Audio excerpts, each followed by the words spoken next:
família, projeto de Deus. Amém? Você pode dizer família, projeto de Deus. Você pode dar glória a Deus por isso? Amém? Bom, eu quero começar aqui falando sobre esse versículo que encontramos no livro de Salmos 68, verso 6, somente a parte A.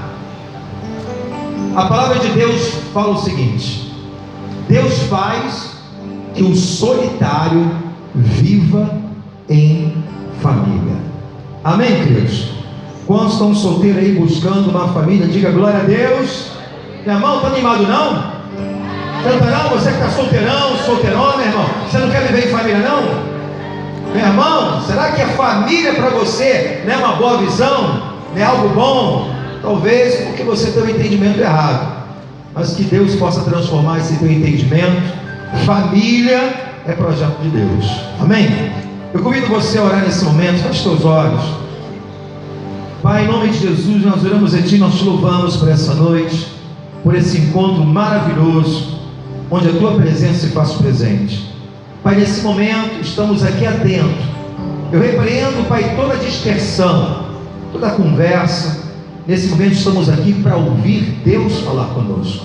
Através da Tua palavra o Senhor se revela a nós. Pai, em nome de Jesus, Senhor, que nós possamos ser altamente favorecidos e abençoados pela ministração que iremos receber nessa noite. Conceda a palavra de sabedoria, revelação, de conhecimento. Essa palavra é para todos nós, seja aquele que já tem a sua família, aleluia, e aqueles ainda que têm desejo de constituir uma família nova. Pai, em nome de Jesus, abre nosso entendimento e que Teu Espírito possa falar a cada coração, no nome poderoso de Jesus. E todos quanto digam amém, amém e amém. Amém, queridos? Queridos, é sabido que nas Escrituras Sagradas nos diz que família nasceu no coração de Deus. Quando você começa a caminhar pela palavra e começar a estudar sobre esse assunto, você entende que a primeira instituição criada por Deus não foi a igreja, mas sim a família. Família é algo que nasceu no coração do Pai. O próprio Deus idealizou esse projeto divino. A própria sociedade considera a família como a célula máter da sociedade, ou seja, é a mãe da sociedade. E é uma verdade, porque não existe sociedade se não houver famílias. Toda a sociedade é constituída por grupos familiares. Então não há sociedade se não houver as famílias. Todas as leis criadas pelos homens, a justiça, isso tudo também é para trazer um benefício e proteção às famílias que nós temos aqui brasileiras. Então família é algo que nasceu no coração de Deus. Família é algo que tem o seu grande valor na visão do Pai. Quando você olha nas Escrituras, você vai ver situações onde Deus não queria salvar somente um homem, mas Ele queria também alcançar toda a sua casa. Isso aconteceu na história de Zaqueu, onde o próprio Senhor lhe fala: convenha repousar na sua casa, porque a vontade de Jesus não era somente salvar Zaqueu, mas alcançar toda a sua família. Quando olhamos para a figura de Raabe, a prostituta, ela clama também pelos seus familiares. E não somente Raabe é salva da destruição que houve em Jericó, mas toda a sua família foi alcançada. Quando nós olhamos também para o dilúvio, onde Deus ali separou a própria família de Noé, poupando de um grande juízo. E quando Deus chamou Abraão e lhe fez promessa, Ele disse: em ti serão benditas todas as famílias da terra. Se você tem uma aliança do Deus de Abraão, uma aliança do mesmo Deus que Abraão teve, o mesmo Deus que Abraão serviu, você está debaixo de promessa de Deus. Independente da situação que você está vivendo, independente do quadro que você está olhando, entenda uma coisa: você tem promessa sobre a sua casa. Deus se importa com o seu casamento, Deus se importa com os seus filhos, Deus, Ele se importa com a sua família, porque nasceu antes no coração de Deus. Agora, pensando sobre isso, se a sociedade é um conjunto de grupos familiares, não existe sociedade se não houver família. Quando nós olhamos para a sociedade, o que nós temos visto? Uma sociedade totalmente corrompida. E a palavra corrupção significa perda de valores. O homem se perdeu devido ao seu próprio pecado, nós sabemos disso. Mas quando olhamos para a sociedade, vemos o que? Criminalidade. Nós vemos vício, vemos o tráfico, vemos adultério, divórcio, separação, pessoas que não respeitam mais as outras, a falta de respeito, o desafeto está muito grande, a iniquidade tem se multiplicado. A visão que nós fazemos da sociedade, que nós temos visto, é algo que está decadente, é algo que está se perdendo seus valores. Querido, mas se eu não estou satisfeito com a sociedade que eu tenho visto, uma coisa me sinaliza, que as famílias se encontram enfermas, porque não existe sociedade sem grupos de família.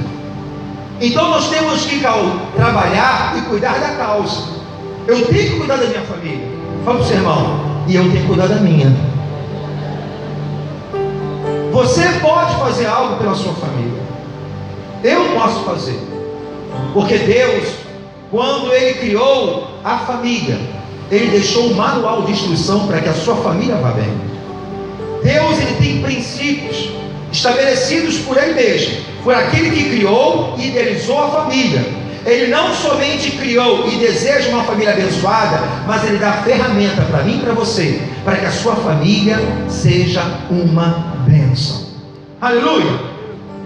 Uma das coisas que, um dos princípios, que distingue de muitas nações, eu falo do povo judeu, o povo judeu, ele exerce alguns princípios que distinguem das outras nações, de outros povos. E quais são esses princípios que distinguem do povo judeu para os outros povos, outras nações? O povo judeu, ele valoriza a família. O povo judeu, ele valoriza os princípios de Deus. Ele valoriza a comunhão familiar. Ele valoriza os filhos, porque isso está no coração de Deus, um Deus que Ele teme e reverencia. Os judeus, eles amam tanto a comunhão, que a própria mesa, para eles, é um altar sagrado, aonde ali se senta a esposa ao lado, os filhos à sua mesa, na figura do Salmo 128, porque é na comunhão que Deus ordena a bênção. Para os judeus, a mesa é um altar, onde todos sentam, onde há uma comunhão, aonde as pessoas olham nos olhos, todos estão na mesma altura, iguais, aonde Deus, ele construiu os pais como autoridade, e esses pais, eles precisam exercer esses princípios para que a família vá bem. Deus, ele constituiu, e na sociedade, os principais agentes socializadores da família é o pai e a mãe, e isso é bíblico, isso está na palavra. Então algo ele deixou para um povo, e o povo judeu, eles exercem muito essa prática.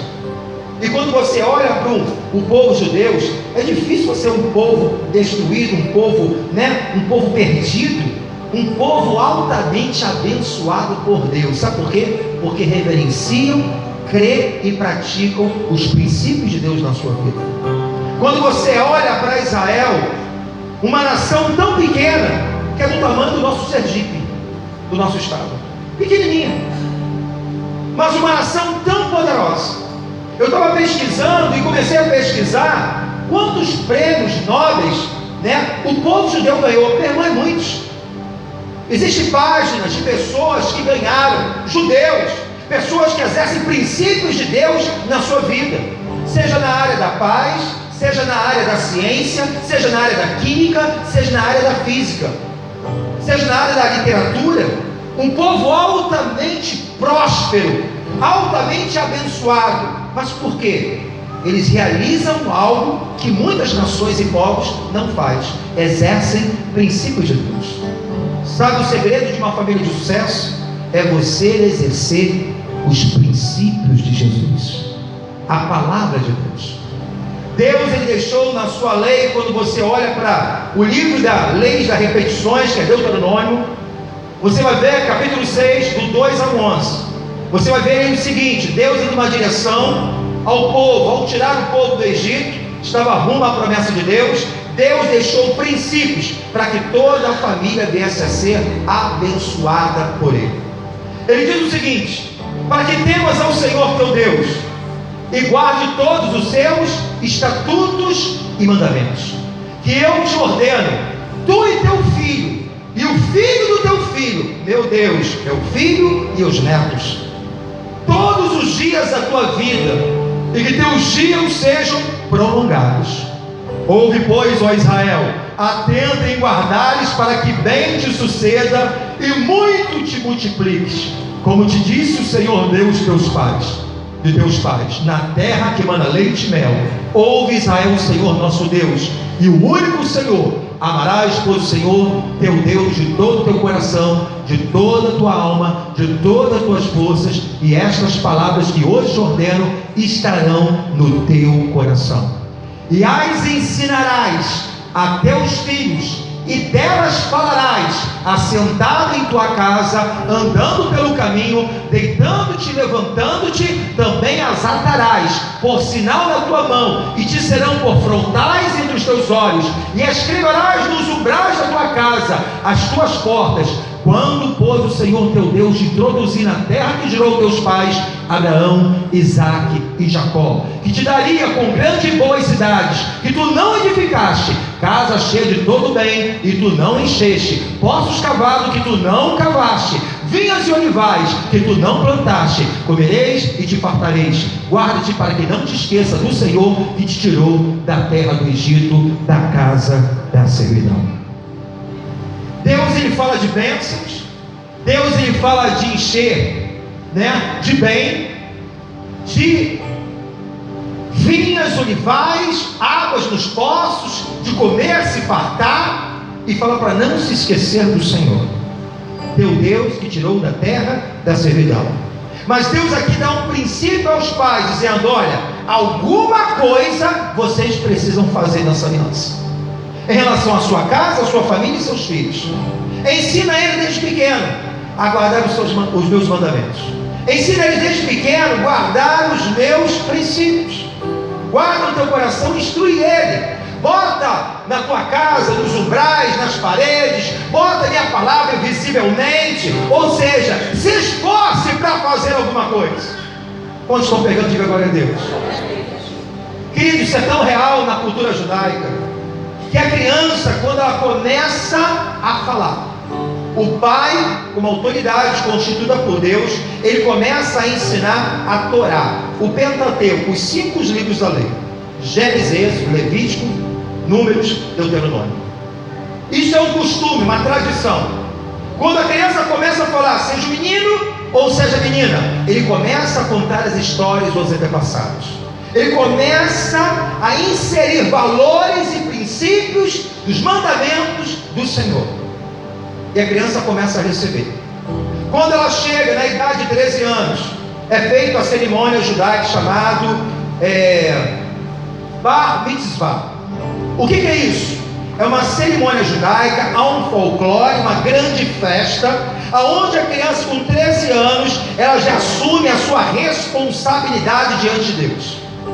Naquele momento agora, é declarado publicamente dentro do judaísmo, agora está fazendo parte de toda a tradição e cerimônica judaica. Nesse momento, com 13 anos de idade, ele já tem responsabilidade e é já considerado uma pessoa madura espiritualmente para responder às suas atitudes.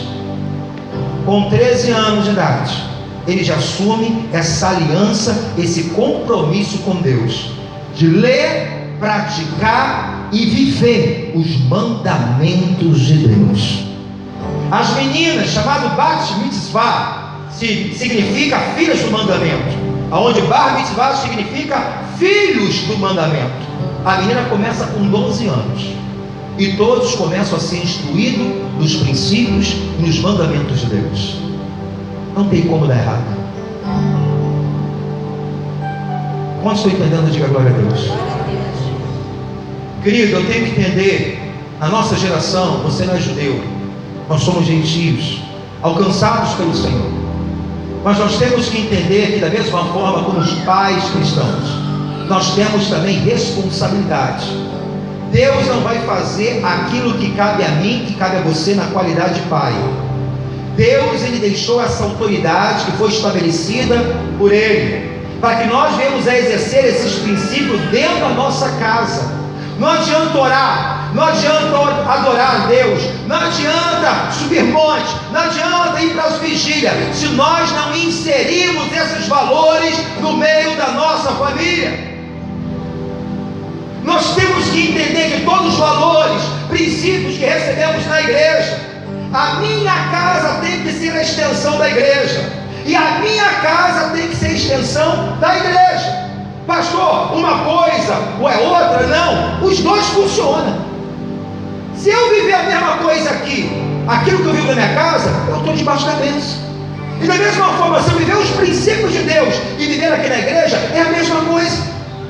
O grande problema é que muitos de nós recebemos valores espirituais, recebemos princípios de Deus, recebemos sabedoria do alto, nós aprendemos como orar, a como perdoar, aprendemos sobre misericórdia, sobre graça, aprendemos sobre santidade, mas será que esses princípios, valores, nós temos estendido para o nosso lar? Como os filhos te veem? Na nossa geração, nós estamos precisando de referenciais, e não é o Batman, nem Robin, nem Super-Homem que vai dar jeito nas famílias. Se nós somos homens de Deus, mulheres de Deus, nós temos uma grande responsabilidade, porque a igreja, ela começa dentro da nossa casa. Eu não teria nenhuma autoridade de pregar a palavra para você, se eu não cuido dos meus. O meu testemunho seria falso. Eu entendo a minha responsabilidade, a minha função, o que devo fazer dentro da minha casa. Pastor, eu perdi tempo, eu aprendi o evangelho tarde, as coisas aconteceram. Ora a Deus, mas eu quero que você saiba que Deus, Ele tem promessa para a sua casa. Eu preciso mudar, talvez atitudes, posicionamentos. Talvez muitos de nós não estamos satisfeitos, não só com a sociedade, mas quando olhamos para a nossa casa, há uma grande insatisfação, porque tudo parece estar fora do lugar. Quantas pessoas que deveriam sentir-se melhor dentro da sua casa, porque a casa também é o nosso melhor refúgio. Querido, o nosso lar é o melhor lugar onde possa existir, é a nossa casa.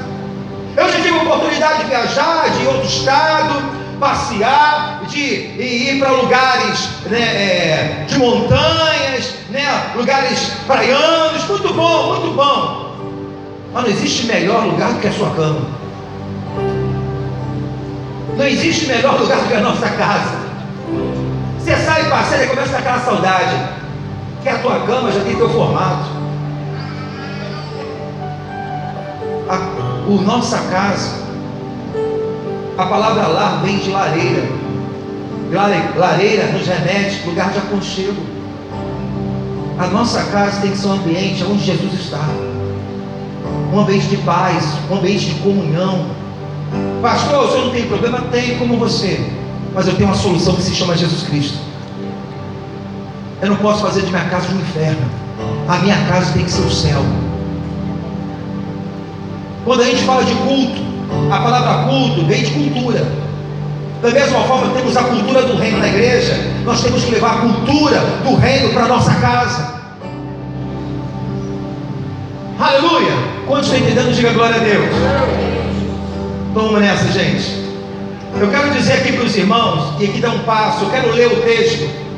Vamos abrir a sua Bíblia em Lucas, porque Jesus, tudo o que Ele fazia na igreja, Ele fazia nas casas. Quando você acompanha o ministério de Cristo, seja na sinagoga, seja no meio da multidão, seja em casa, tudo o que Ele fazia numa igreja, podemos dizer, né? Entre aspas, aqui as sinagogas, Ele fazia nos lares. Nos lares onde Jesus estava, havia a cura. Deus operava a cura também na sinagoga. Nos lares onde Jesus estava, havia ensinamento. Palavra. Na igreja também havia ensinamento. Nos lares onde Jesus estava, havia salvação de alma. E na igreja havia salvação de alma, havia libertação, havia adoração, havia louvor.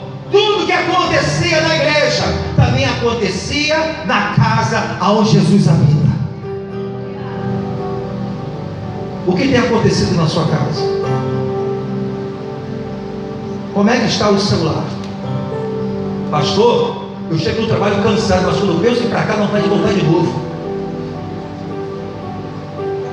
Deus quer mudar a sua história. Família nasceu no coração dele. Família é projeto de Deus. Você pode glorificar o Senhor? Vamos ler aqui em Lucas capítulo, pegar esse texto com base aqui em Lucas.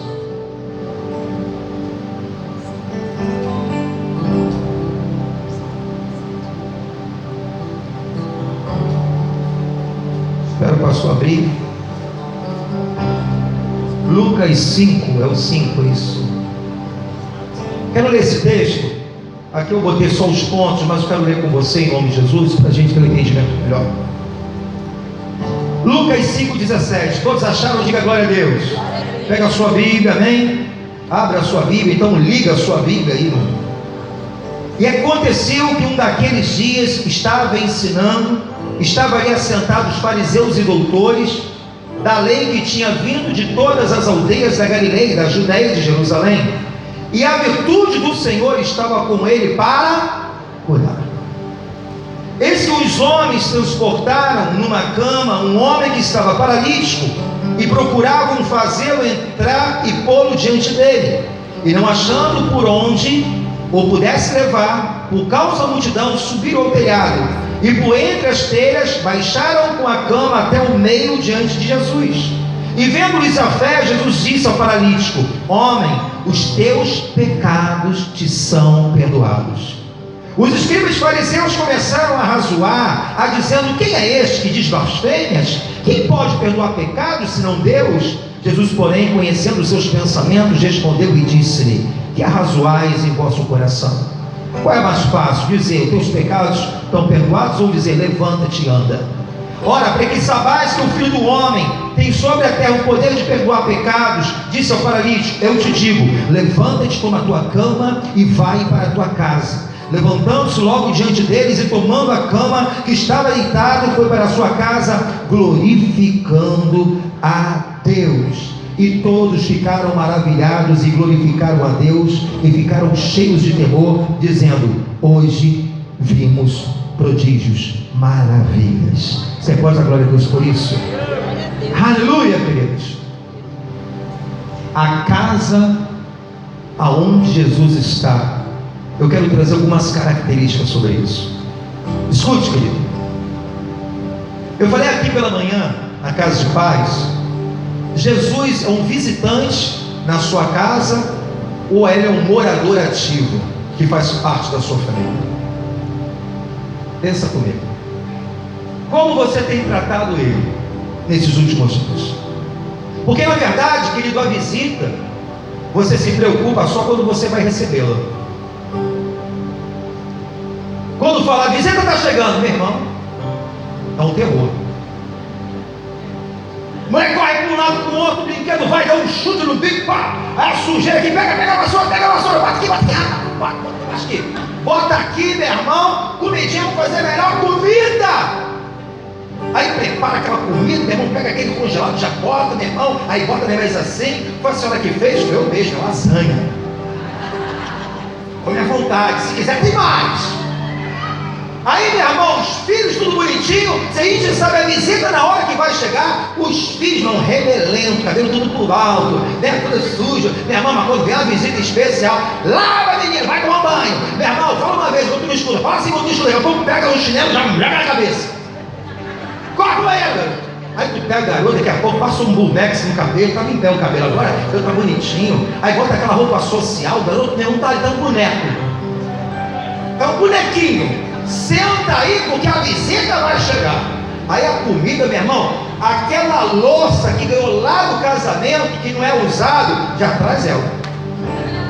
Ninguém come, todo mundo é copo de geleia, outros comem copo de requeijão. Pastor Mac Anderson, ele fala sobre isso. Mas quando, meu irmão, chegou alguém importante, meu irmão, o café é outro, o prato é outro, a comida é outra, por causa da...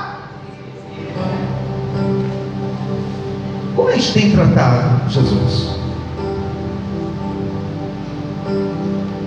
Quando o pastor chega, a gente nos remete a Jesus. Meu irmão, aquela educação. Vai bem, estou indo, minha amada. Agora? Sim, por favor. Pega essa panela para mim. Lava um prato depois a gente comer. Lava, amor. Deixa comigo. Só se for agora. Meu irmão, é o céu. Tudo lindo. Parece Alice no País das Maravilhas. Tudo funciona numa perfeição, numa harmonia. Mas tudo está chegando, gente. Meu irmão, volta aqui, chegou? Pode ser, pastor. Senta, pastor. Fica de pé não. Filha, pega um copo d'água. Estou indo, pai. Com gelo ou sem gelo?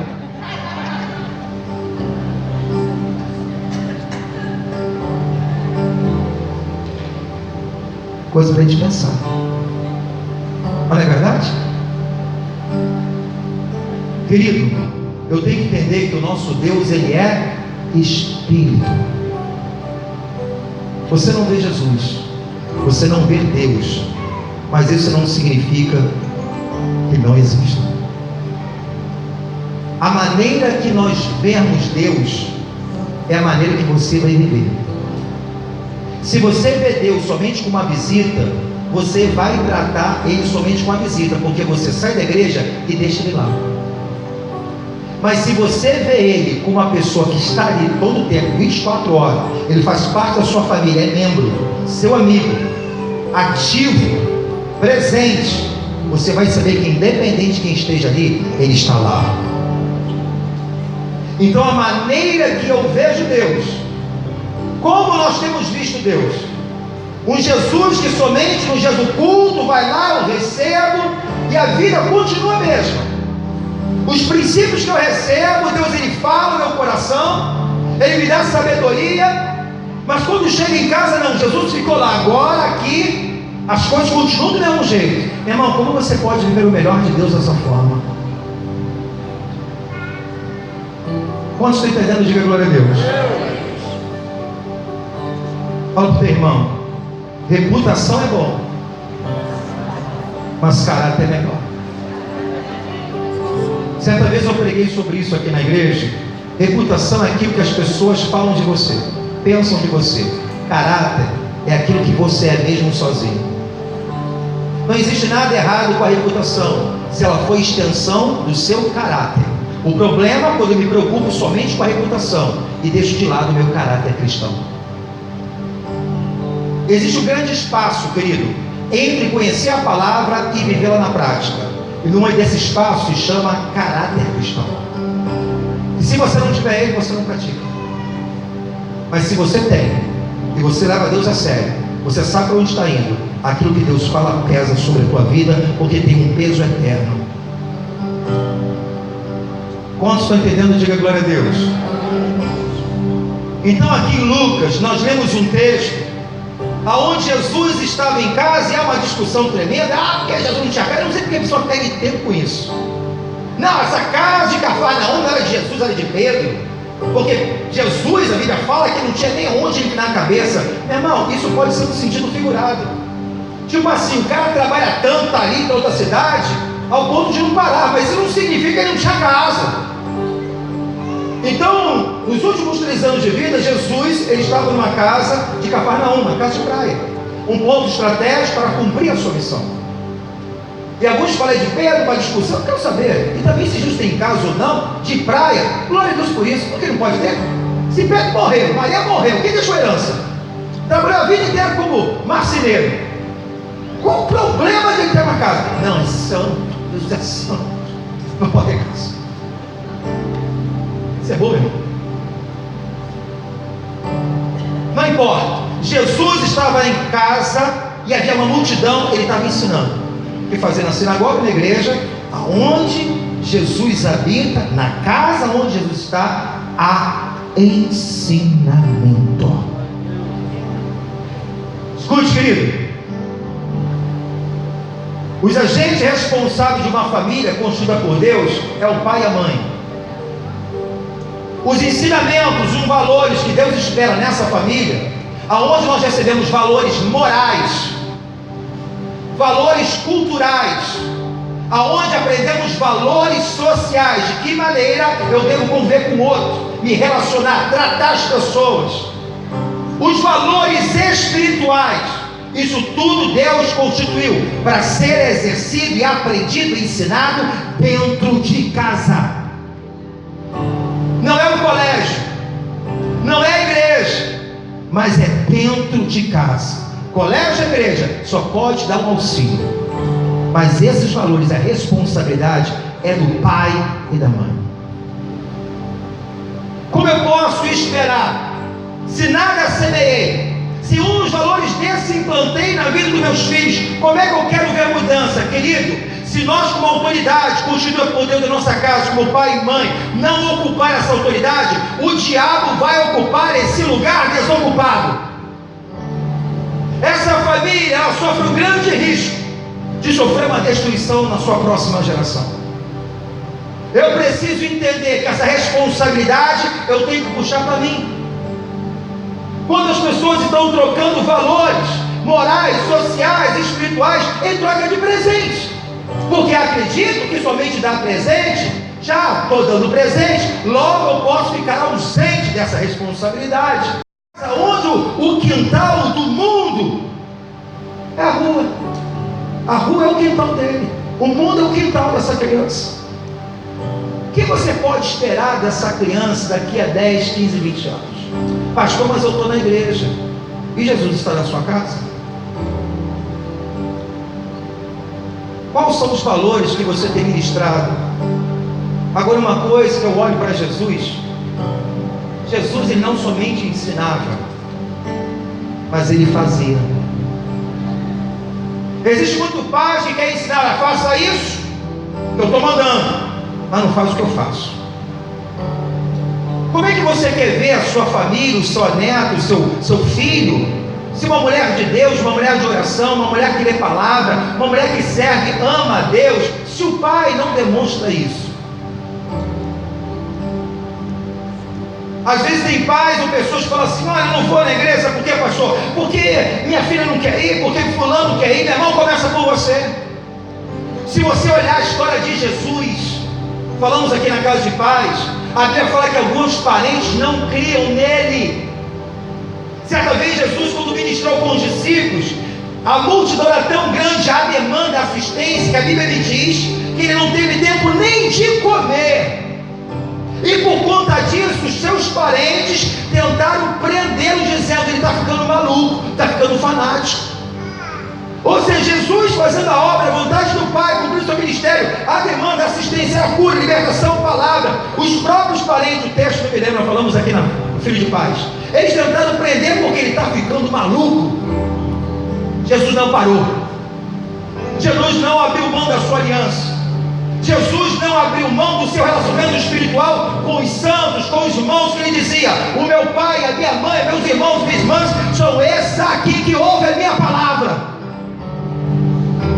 E por ele se manter na fidelidade do Pai, você vai ver todos os parentes dele sendo alcançados para a glória de Deus. Até Tiago, que foi o maior líder da igreja de Jerusalém.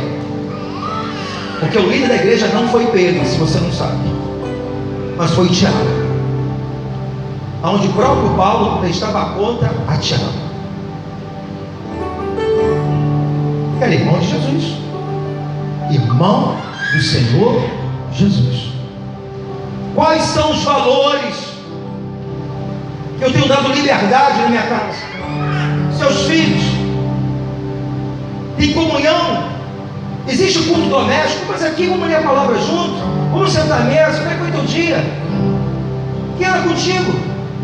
O que você pensa da vida? Qual é o teu futuro, filho?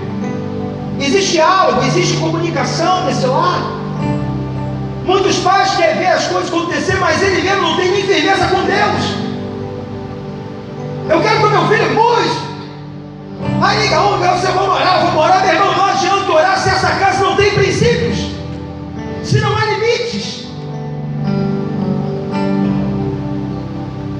Deus ensinou o povo de que maneira a sua família seria abençoada. Ensina um menino no caminho, não é o caminho, é no, significa é você com ele junto. Eu não posso pedir algo ao meu filho se eu não faço, eu não tenho autoridade para isso.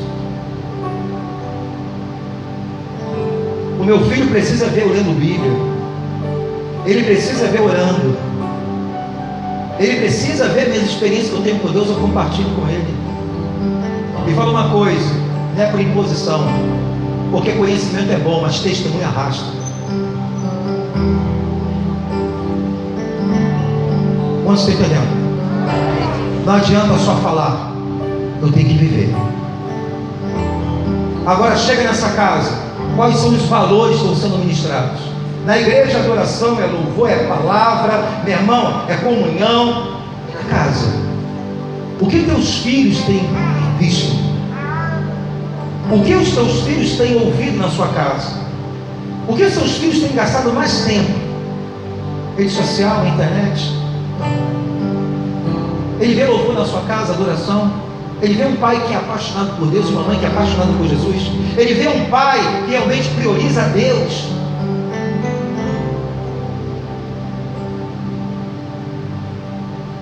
Meu filho, busca em primeiro lugar Jesus. Mas pai, o senhor não faz isso. As coisas te atraem, você bota Deus em terceiro, quarto, quinto, décimo lugar. Se você não tem compromisso, como é que você quer que eu tenha?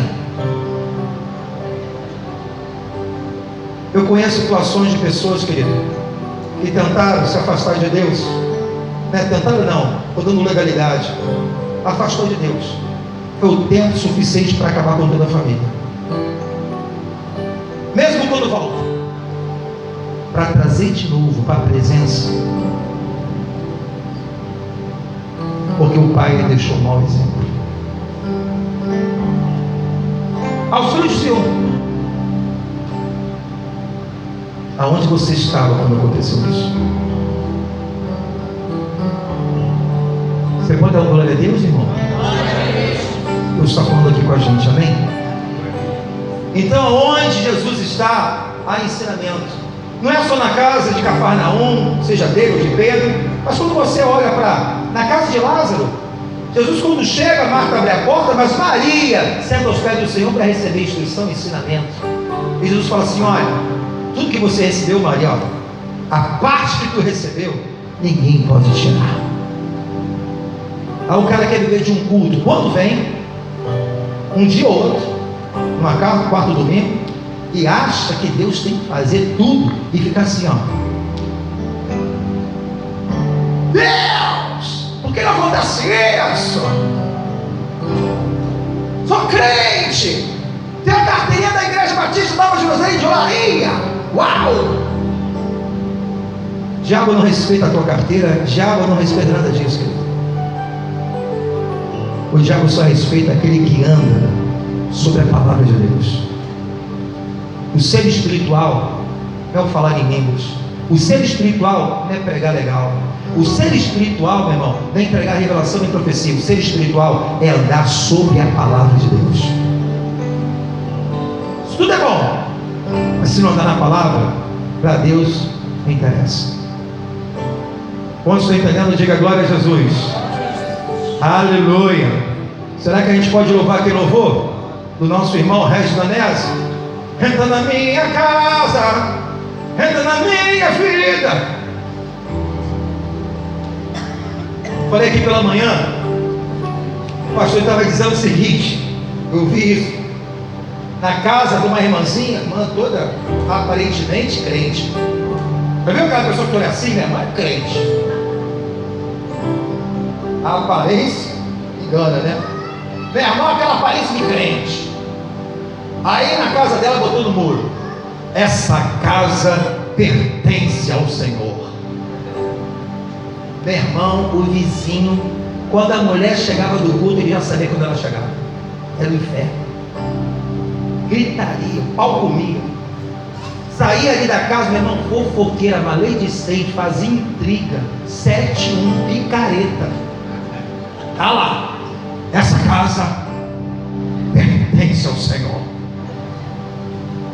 Belo dia, o vizinho espera, abençoadão, volta, ele vai e escreve embaixo, está escrito lá, essa casa pertence ao Senhor. Ele bota, mas foi alugada para o diabo.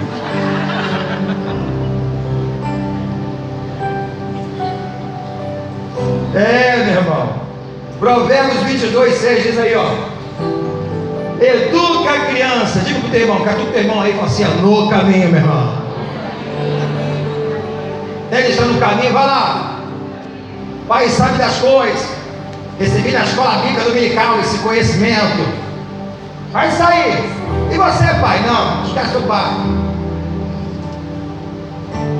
No caminho que deve andar até quando envelhecer não venha se desviar dele. Amém, querido? Fala para o teu irmão. Então, o primeiro aprendizado, aonde Jesus habita, fala para o teu irmão, aonde Jesus habita, há ensino. E Jesus não somente ensinava, mas dava exemplo, praticava. Segunda situação, a casa que Jesus habita, a fé. No versículo de Lucas, capítulo 5, 19 ao 20, vai me dizer, não conseguindo fazer isso por causa da multidão, subiram ao terraço e baixaram em sua maca, através de uma abertura, até que o meio da multidão, bem em frente de Jesus, vendo a fé que eles tinham, Jesus disse, deixa só esse pedacinho aqui para aguçar a gente, vendo a fé deles, Jesus, e você sabe o texto, opera um milagre, aquele homem, ele é curado. Existe fé na sua casa? O que os teus filhos, a família, tem visto ou ouvido aquilo que sai da sua boca? Querido, eu creio na ciência, Deus dá poder ao homem e sabedoria, mas quando você tem uma dor de cabeça em casa, o que você pensa em primeiro lugar? É na Novalgina? É na aspirina? Ou é numa oração no nome de Jesus? Pastor, estou dizendo que é pecado usar Novalgina? Não, não é isso que estou dizendo, não, entenda bem. Deus deu a ciência ao homem, amém. Mas você lembra de exercer a fé? Qual é o de Deus que cura aqui? Tomei medicamento, amém? Mas você ora.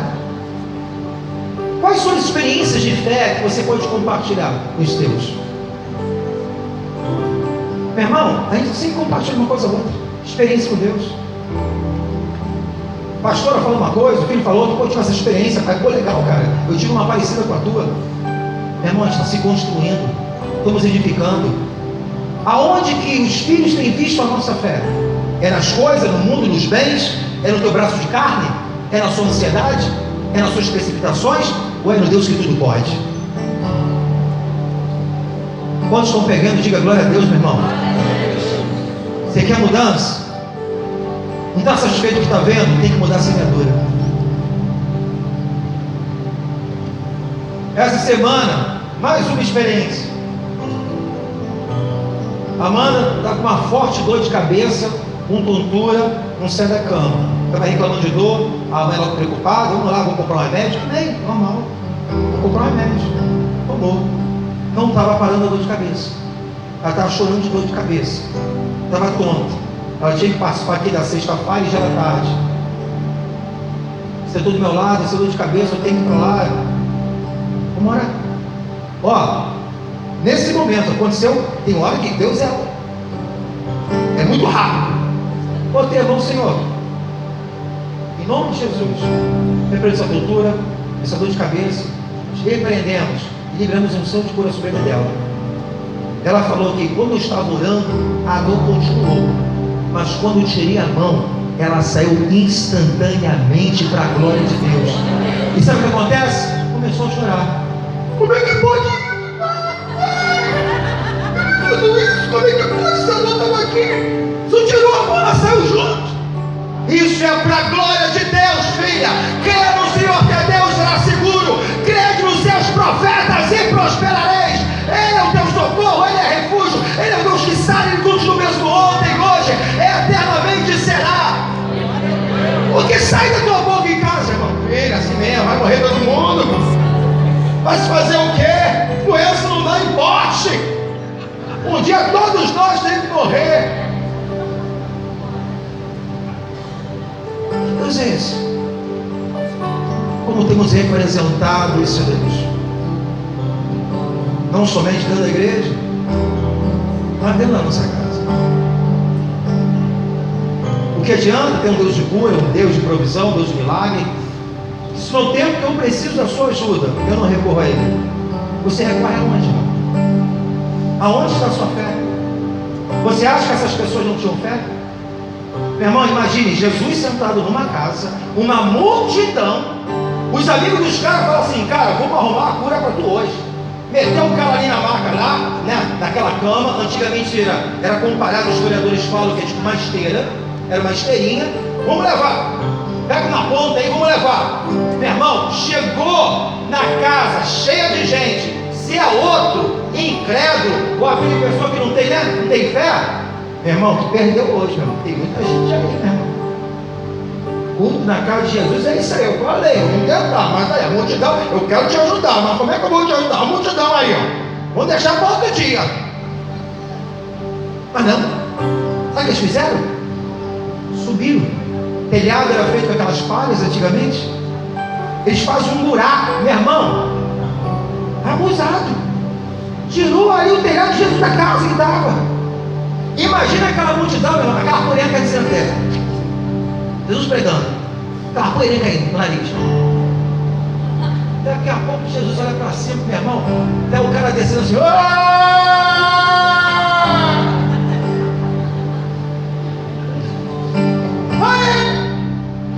E o cara rodando. Eu acho que foi assim. Sem minha fé. Agora eu falando com você, tu acha que esse cara não tem fé?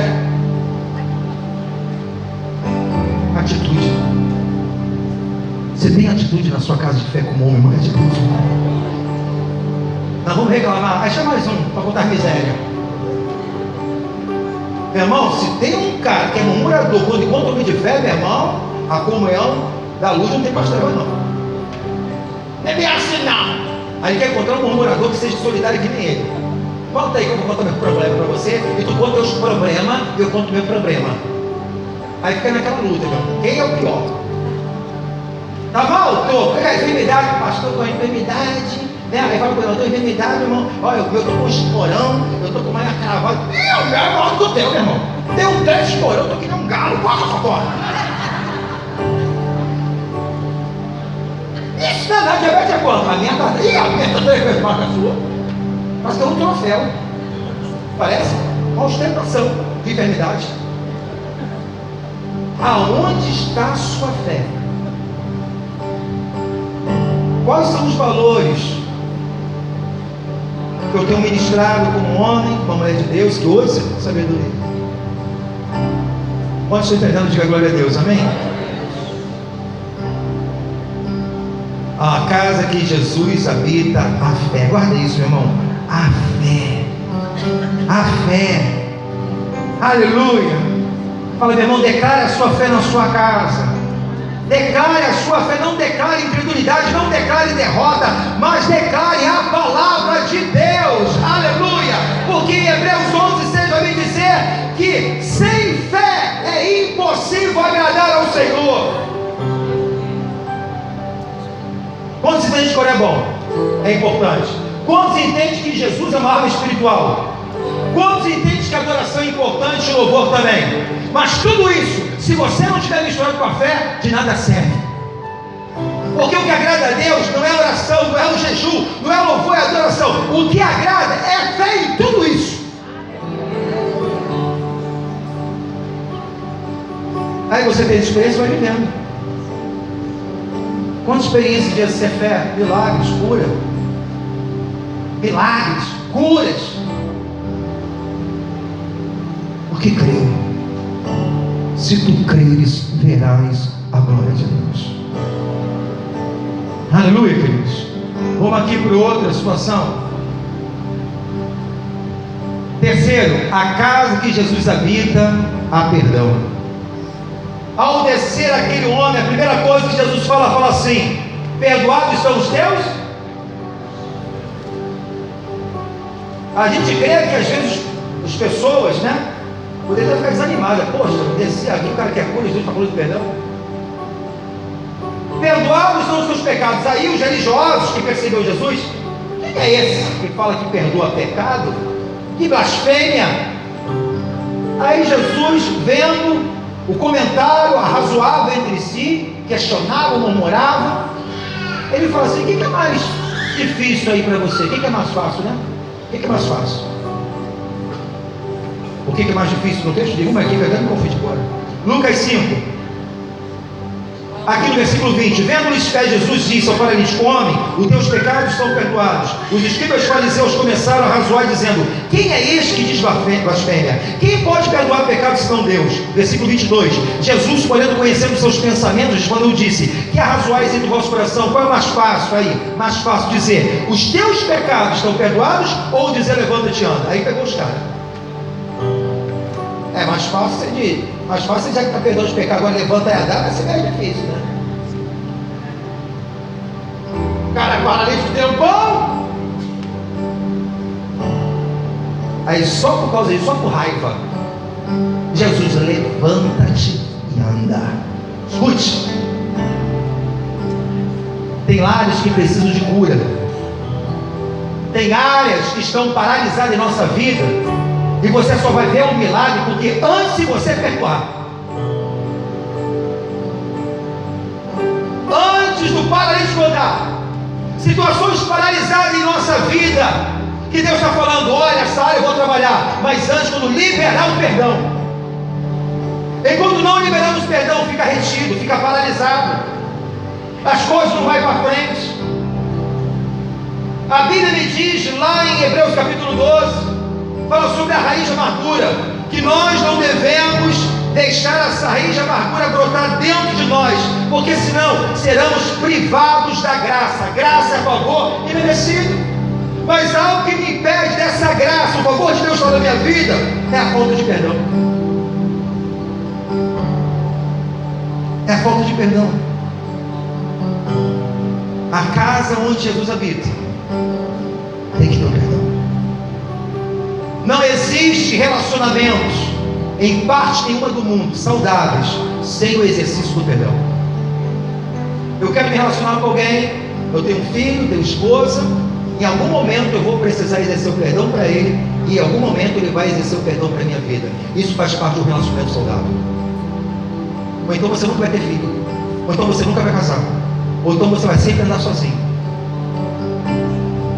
Seja uma amizade, seja relacionamento qual for, vai chegar algum momento que você vai ter que abrir perdão. Jesus ensina na oração do Pai Nosso, em Mateus capítulo 6, se você deseja o meu perdão, você também da mesma forma deve perdoar. E da mesma forma, se você perdoar as ofensas dos homens, o vosso Pai Celestial também vos perdoará. Mas caso você não perdoe as ofensas dos homens, vosso Pai também não vos perdoará. Então Jesus aí demonstra 3 ensinamentos, que o perdão é algo condicional. Quantos estão comigo? Diga glória a Deus. Vamos para outro aprendizado? Esse seria o 4, eu botei errado aqui. 4, a casa que Jesus habita, a adoração. Aleluia!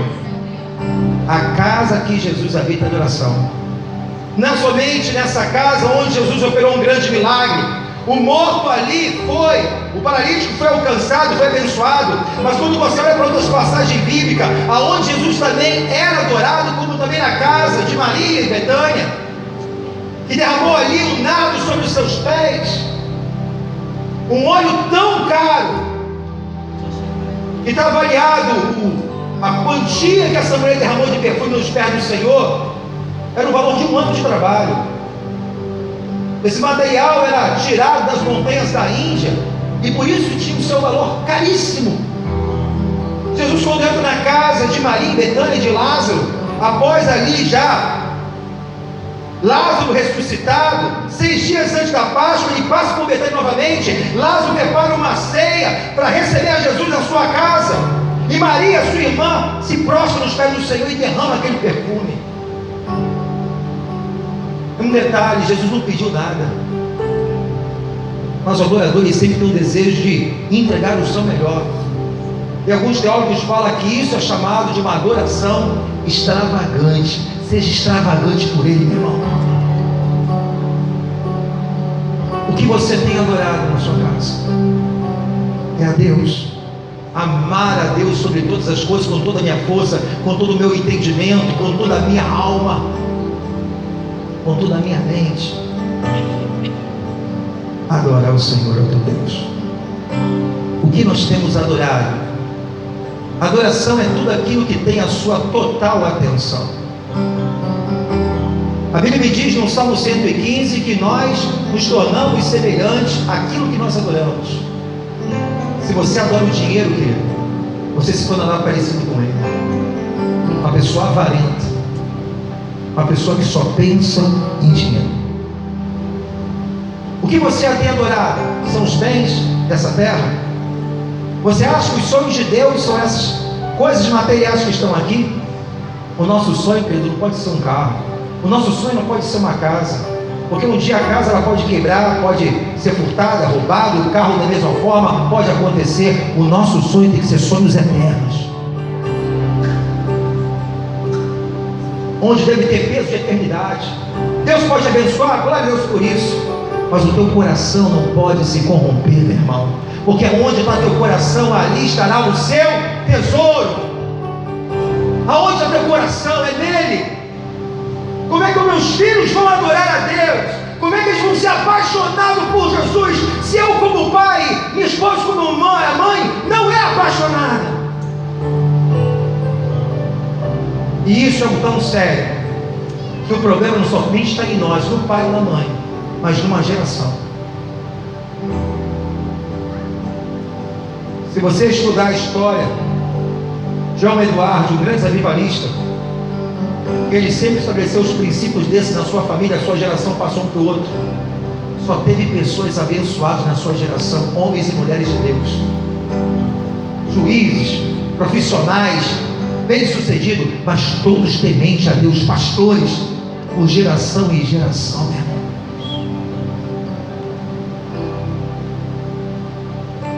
Jonatas Eduardo, qual é a nossa adoração? O que nós temos adorado? Coisas, bens. Aonde Jesus está ali adorado? Se eu vejo Jesus como membro da minha família, aquele ambiente tem que ser perfumado pela glória de Deus. Porque Maria, quando adorou o Senhor, o cheiro foi impregnado por toda a sua casa. Eu não posso somente louvar e adorar a Deus aqui no culto. Quando eu chego em casa, eu estou ouvindo o quê? O funk proibidão. Que agora nós somos. Jesus, ele fala: eu vim buscar os verdadeiros, não é falso. Os verdadeiros que adoram em espírito e em verdade. Eu não posso sentar na mesa de Deus e sentar na mesa do diabo, meu irmão. Você tem que se definir. Hoje presto culto a Deus, amanhã estou prestando culto a outros deuses que eu tenho levantado como bezerro de ouro. Aonde está meu coração? Lá em casa tem louvor, tem a fragrância dele, o Espírito tem se movido, tem cura, tem palavra, tem oração, tem comunhão, tem celebração. Aleluia! Porque a casa onde Jesus habita, além de toda a adoração que é dada ao Senhor, aleluia, o que acontece, querido? No quinto, a casa onde Jesus habita, a festa. Quando ali Jesus operou um milagre, houve festa, onde as pessoas ficaram maravilhadas. A casa onde Jesus está, a cura, libertação, salvação, conversão, a glória de Deus, ela vai invadir. E há maravilhas. Porque Jesus se agrada desse ambiente, nesse ambiente ele quer estar. Você acha que Marta fazendo tudo aquilo? Qual era os sentimentos de Jesus. Tenho um desejo de voltar na casa de Marta, de Maria, né? Maria fazendo Lázaro. Porque quando vou lá, sou tão bem recebido. Nós somos templo do Espírito Santo.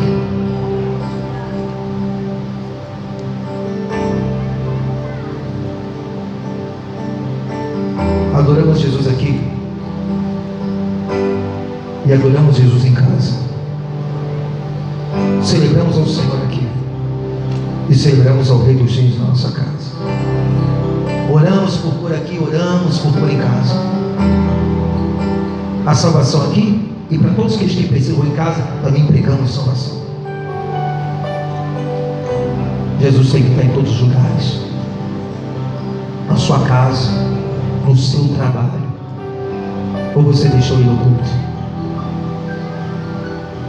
Escute, eu estou aqui, daqui a pouco tem outro lugar. Guarda isso. O lugar que você frequenta revela aquilo que você procura. Os lugares que você frequenta está revelando aquilo que você procura.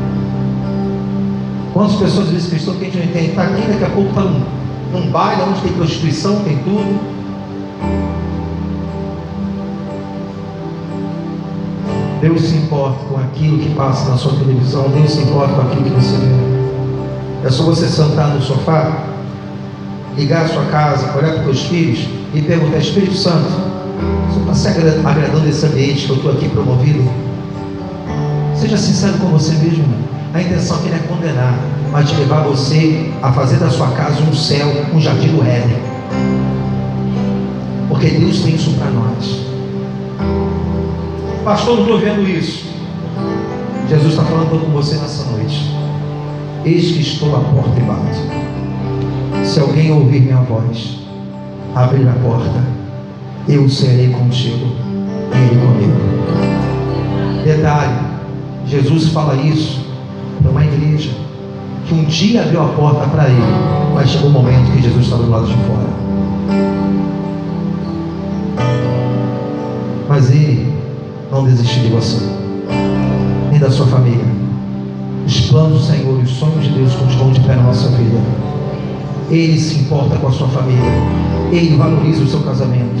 Ele se importa com as heranças que são dele. É do Senhor. Os nossos filhos não pertencem a nós, e nós temos que administrar isso para a glória e honra do seu santo nome, para que eu e você possamos cumprir um dos textos mais lindos que fala sobre família.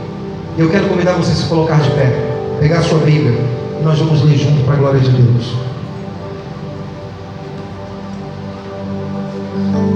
Todos ficaram atônitos, glorificavam a Deus, cheios de temor, e diziam: hoje vimos coisas extraordinárias. Aleluia! A casa onde Jesus está há temor. Mas um aprendizado, né?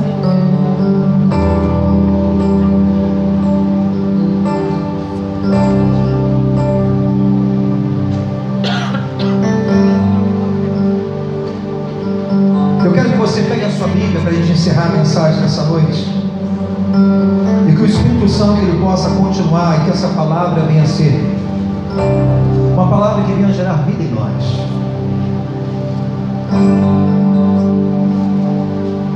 Queridos,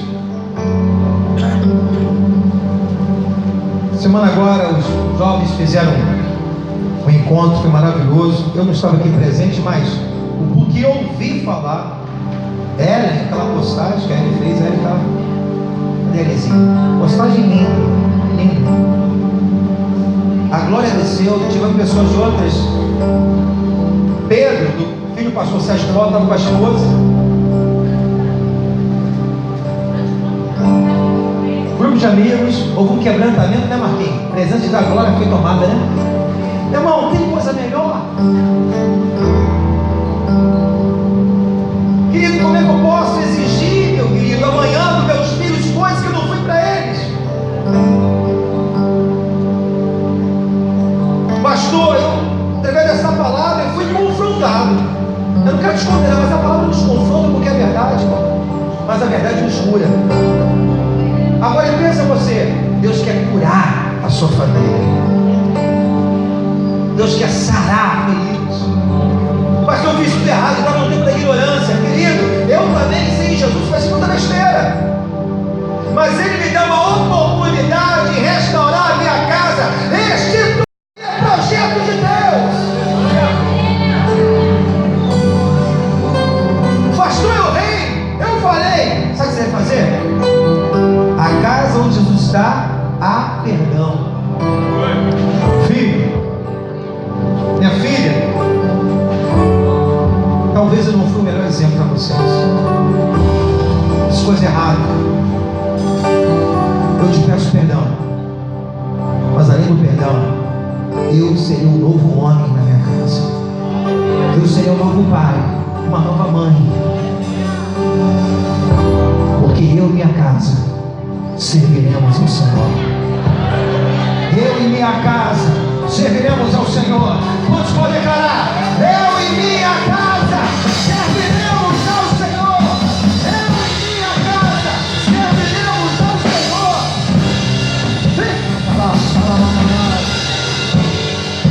Pega a sua Bíblia. Eu quero aqui profetizar sobre a sua vida essa promessa de Deus. Essa promessa aqui é para aqueles que têm uma aliança com Deus. Pastor, não tem. Faça ela hoje. Porque Deus, Ele se preocupa também com a sua casa. Em Salmo 128 diz, escute: bem-aventurado, e outra versão, feliz, aquele que teme ao Senhor. Está falando de honra, reverência, e anda nos seus caminhos. Eu honro a Deus, e por isso que eu desejo agora andar nos seus caminhos.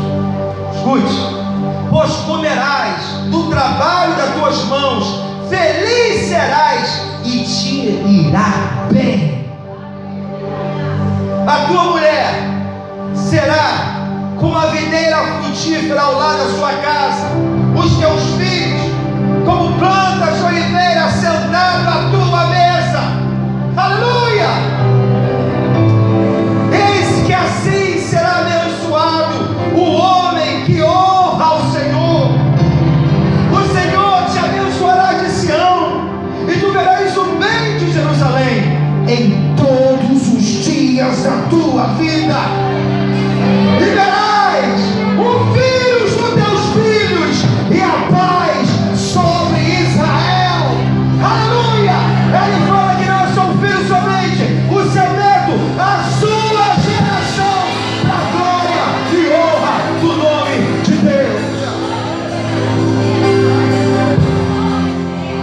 Temer e andar nos caminhos, ser o exemplo. A minha missão aqui nessa vida que Deus me deu, ela é uma só: cumprir meu chamado de pastor. Esse é o maior algo que eu tenho objetivo da vida. Toda manhã eu acordo pensando nisso. Eu só quero passar nessa vida. E como falamos nessa semana, não é deixar herança que você tem de bem. Os filhos vão ficar? Amém. Os pais em tesouro para os filhos, que a Bíblia diz. Mas o melhor do que isso é você deixar legado.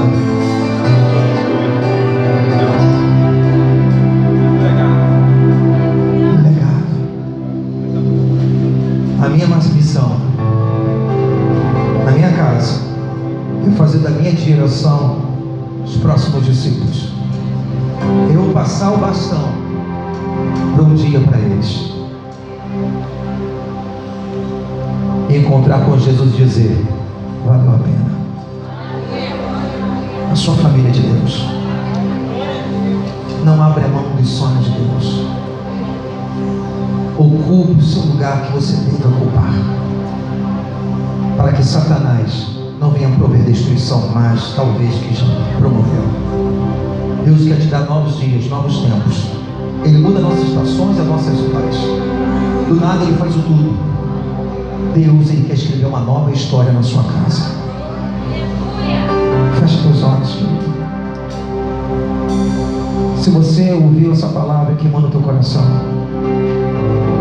dá um seu passo de fé, vem aqui que eu quero orar por você. Eu quero orar pelas famílias.